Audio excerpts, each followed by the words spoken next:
Ces sœurs respectées se livraient à des activités intimes.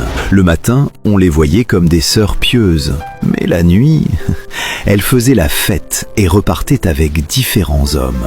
Le pire, c'est qu'elles faisaient aussi ça avec les pères respectés de l'église. C'était un secret. Personne à l'église n'était au courant de leurs actes.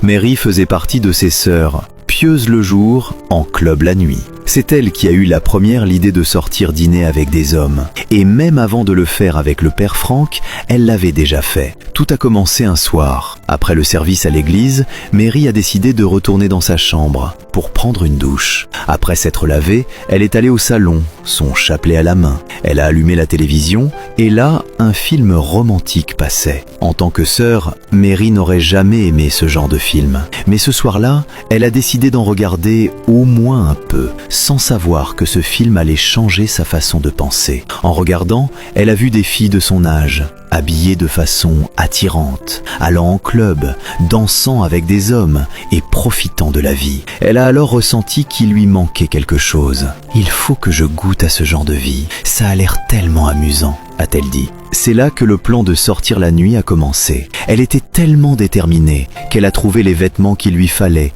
sans que personne ne le remarque. Cette nuit-là, elle les a portés et s'est faufilée hors de la maison. Elle est sortie de l'église par-dessus la clôture. Elle était très différente, au point que personne ne l'aurait reconnue comme une sœur. Elle est allée directement à la fête. Elle a commencé à danser avec les hommes. Elle était vraiment belle. Les hommes s'approchaient d'elle encore et encore. Finalement, un homme l'a emmenée chez lui. Et ils ont fait ce qu'on attendait d'eux. Pendant ce temps, les autres sœurs à l'église cherchaient Mary pour la prière du soir, mais ne la trouvaient pas. Où est-elle passée? Je ne sais pas. Peut-être qu'on devrait continuer la prière, ont-elles dit avant de partir. Et pendant ce temps-là, Mary était au club. À suivre.